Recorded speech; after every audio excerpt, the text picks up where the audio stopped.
Oh, hey there.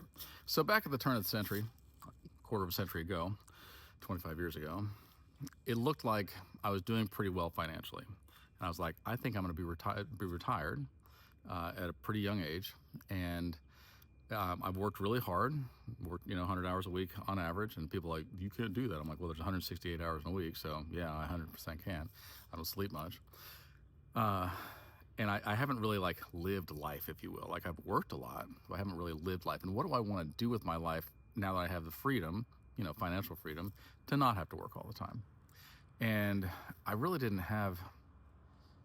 I wasn't like yearning for things to do, and so I thought, yeah, there's a bunch of poor people. Let's ask them. Surely they've got some like. They go, man, if I had money, I would go do this thing because it's really cool, and I heard about it and read about it and researched it, and I want to live vicariously through somebody that goes there. But I didn't really have that, so I started asking people, and I got some really lame answers. And I was like, I want to live life.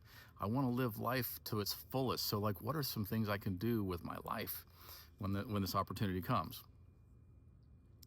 And and I got nothing. And so I was like, let me put a sense of urgency on this. And this is where the question got important. And it was kind of by accident, but it became very profound. I was like, what if you had one day to live? What if you knew for a fact you can't fight it? Tomorrow at this time, you will expire. You're going to go on to your next life. What would you do with your last day on earth? And I got some pretty lame answers. Borrow a bunch of money, party real hard, screw everybody I can. And I'm like, okay. I was like, what if you had a week? What if you had a week to live? Like you could get your house in order, you could, finalize your wishes, you could, I don't know, fill out your will, tell everybody that you love them, and then what? Same basic answers, right? Again. So I was like, okay, what if you had a year? What if you had a year to live? You could get your house in order, you could tell everybody you love them, you could get your will set, you wouldn't have to work a whole lot because like in a year it's all gone anyway. I'm going to be done. What would you do with that year? And it was a lot of the same. Borrow a bunch of stuff I can't pay back, or I won't pay back because I don't have to because I'm dead. And I'm like, that's really what you want to do? Like party as hard as I can because it won't matter because I'm about to be dead. I'm like, but like you don't want to live life. So then I was like, what if you had 5 years? It's not an if. You're not like, maybe I'll last 5 years, maybe I'll die sooner, or maybe I'll last longer. No, 5 years from this date, no fighting it.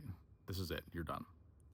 What would you do with yourself? And not only what would you do, not just fun things that you would do, but what would you live for and what would you die for? Like what is important enough to you that you would leave a legacy behind? And when people remember you, and people only remember you for maybe one or two things, really. I mean, unless they're really close. And even still, there's just kind of a feeling about you.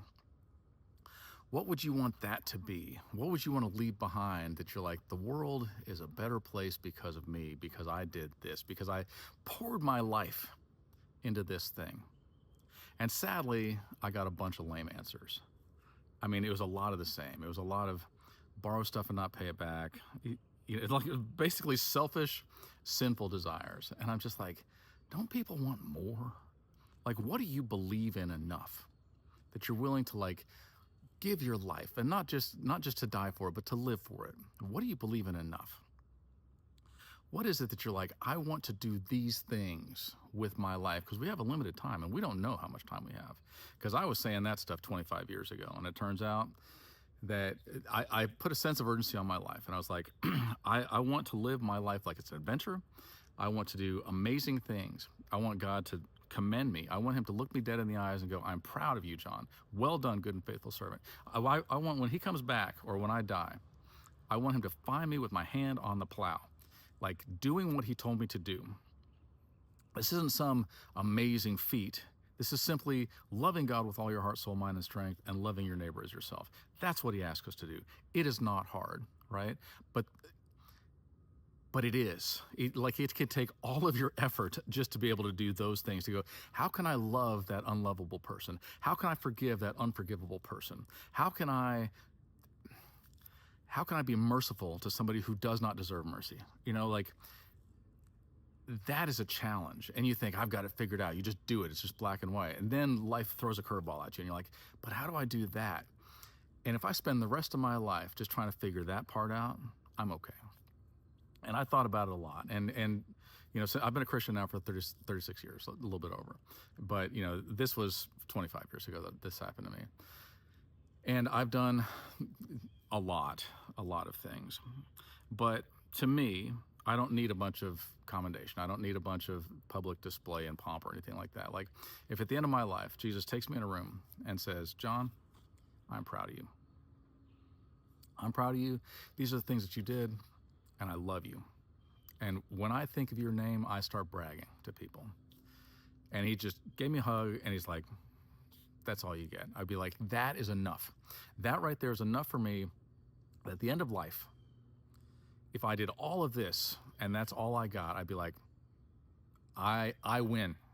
I win this one. But then I imagine him opening up the doors and going, but I don't have to tell anybody, right? I don't have to tell anybody, because these are all the people. These are all the people that you helped. And then I look him in the eye and I go, I love you guys. I love you so much. Like, thank you so much for blessing my life. Live a life like that.